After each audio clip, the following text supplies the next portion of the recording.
Bonjour à tous et bienvenue dans ce nouveau numéro de notre web-série 100% gestion flexible, une web-série qui met en avant les différents styles de gestion flexible. Et c'est vrai qu'ils sont nombreux, que les philosophies de gestion peuvent être très variées. Et aujourd'hui, nous sommes en compagnie de Gad Amar, directeur chez BlackRock, qui est le leader mondial de la gestion d'actifs.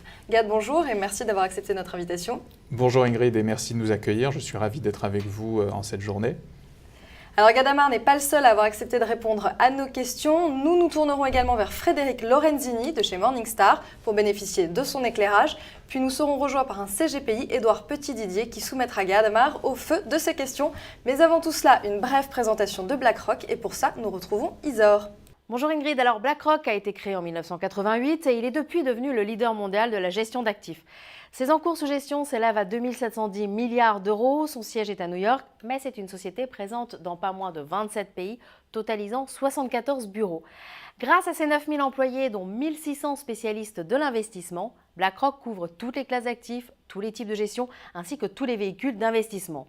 La société offre également aux investisseurs des outils de contrôle des risques au travers de la plateforme propriétaire BlackRock Solutions. Voilà donc Ingrid ce qu'il fallait savoir sur BlackRock et je vous laisse maintenant en compagnie de votre invité. Merci Isor. Alors Gad, c'est à nous, on va débuter cette interview. Votre vision de BlackRock, du flexible chez BlackRock est un peu particulière. Vous avez une vision long terme, alors est-ce que ce n'est pas antinomique avec le flexible? Alors c'est vrai que quand on pense à la gestion flexible, on a toujours l'idée que ça doit être des réactions très courtes. Oui. Et pourtant, nous, ça fait 23 ans qu'on le fait différemment. Et on le fait comment? On le fait en ayant construit une stratégie à très long terme. C'est-à-dire qu'au cours des 23 dernières années, on s'est appuyé sur une stratégie dite de buy and hold. Le buy and hold, ça veut dire qu'on achète des actions que l'on va conserver pour une durée relativement longue. On a une approche plutôt valeur, value en anglais. Et notre philosophie, elle n'a pas changé au cours des 23 dernières années. Alors bien sûr, le processus de gestion, il a évolué. Il a été enrichi de plusieurs stratégies au fur et à mesure de l'évolution des années. Mais l'idée, c'est que quand on gérait quelques centaines de millions de dollars, et aujourd'hui où nous gérons plus de 70 milliards de dollars, c'est toujours la même philosophie d'investissement. Et ça, c'est extrêmement important pour nous. Mais justement, ça ne vous empêche pas d'être flexible? Dans notre équipe, déjà, il y a beaucoup de monde. Il y a plus de 40 personnes, des gérants, des analystes, etc. On a un propre, dans cette équipe-là, il y a un directeur des risques particulier. Donc c'est une petite société de gestion quasiment indépendante qui a toutes ses prérogatives et qui est donc en mesure de gérer beaucoup d'argent. La deuxième chose, c'est qu'on n'investit pas seulement sur des actions ou des obligations. On investit sur toute la structure du capital. Donc c'est là votre flexibilité en fait. Bien sûr, c'est-à-dire que vous allez retrouver, ce qui fait que les 70 milliards de dollars, vous allez avoir dedans des actions, des obligations, vous pouvez avoir des produits dérivés, options, etc. Vous pouvez avoir des sociétés indirectement sur les matières premières, etc. Même un peu de private equity à la toute petite marge dans certains cas. Et donc ce qui fait qu'au regard de ce que nous gérons et au regard de l'univers d'investissement, c'est pas grand-chose. Et donc ce qui fait qu'on peut garder cette flexibilité avec même 70 milliards de dollars et un peu plus.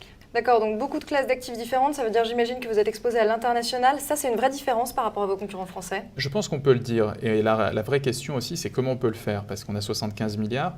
Et comme je vous le disais auparavant, on a 42 personnes dans l'équipe. Donc ça fait un gros effectif. Et dans cette équipe, il y a des gérants, des analystes. Et tous les analystes sont en fait d'origine différente. Donc on a une vraie culture multinationale. Même dans l'équipe de gestion, il y a une personne d'origine chilienne. Sur les analystes, il y a des gens d'Asie, des gens d'Europe, des gens des États-Unis, bien sûr. Donc en fait, toute l'idée derrière cette équipe, c'est d'être capable d'analyser et de comprendre la structure du capital à 360 degrés. Et ça, c'est très très important pour nous, dans la mesure où on veut que chaque analyste ne comprenne pas seulement sa classe d'actifs, mais tout ce qui entoure l'entreprise. Et ça nous permet de construire des convictions fortes qui vont bien au-delà, bien sûr, d'une vision purement américaine ou purement européenne. Donc on a une vraie vision internationale. Très bien, Gad, merci pour cette première approche. On se retrouve dans quelques instants. On a donc une meilleure idée de ce que recouvre la notion de flexible pour BlackRock. Et maintenant, pour aller plus loin, je vous propose de faire appel à un expert de chez Morningstar pour un éclairage pédagogique. Nous sommes en duplex avec Frédéric Lorenzini. Frédéric, bonjour. Bonjour Ingrid. Alors, qu'entend-on exactement par flexibilité? Écoutez, la flexibilité, c'est la capacité pour un gérant de modifier son allocation entre actions et obligations. Et il va régler cette allocation en fonction des conditions de marché et puis aussi en fonction de ses analyses macroéconomiques. Donc ça suppose un vrai talent d'allocateur et une vraie capacité d'anticipation. C'est ça la flexibilité. Et pourquoi est-ce que la diversification est essentielle dans la construction d'un portefeuille? La diversification, c'est important, c'est un principe de gestion de bon père de famille. On ne met pas tous ses œufs dans le même panier, donc on a plusieurs actifs en portefeuille, moyennant quoi Il y a des périodes de marché où les classes d'actifs se recorrèlent. On l'a vu en 2008 quand les marchés actions ont été tirés à la baisse, mais aussi les marchés obligataires. Donc la grande difficulté pour un gérant sera d'avoir un vrai niveau de diversification qui évite ce phénomène de recorrélation. Et c'est ça, effectivement, la valeur ajoutée du gérant, c'est de trouver des actifs qui soient peu corrélés entre eux. Frédéric, merci. Merci.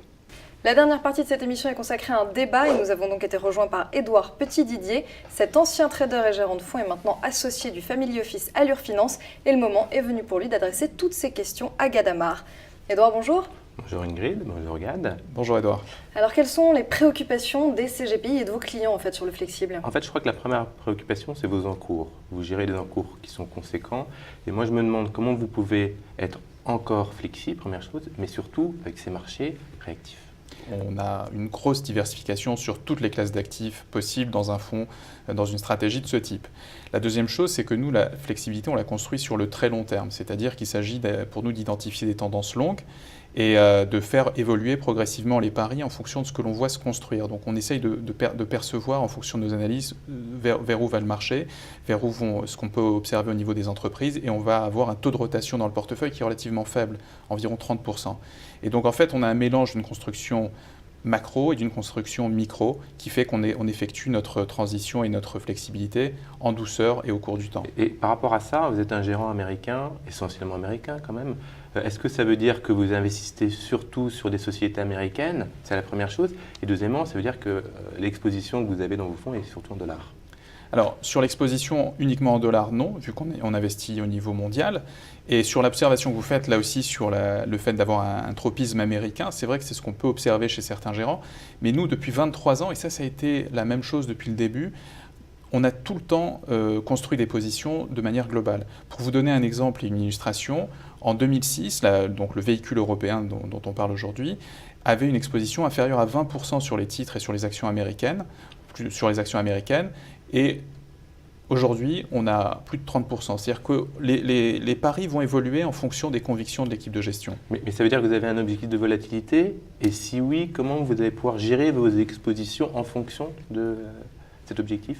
Alors, on a un objectif de volatilité et surtout un objectif de préserver le capital de nos clients sur le long terme. L'objectif de volatilité, il n'est pas fixé de manière absolue, il est fixé en relatif par rapport au marché. C'est-à-dire qu'on veut donner la performance du marché action tout en ayant 30 à 40% de moins de volatilité.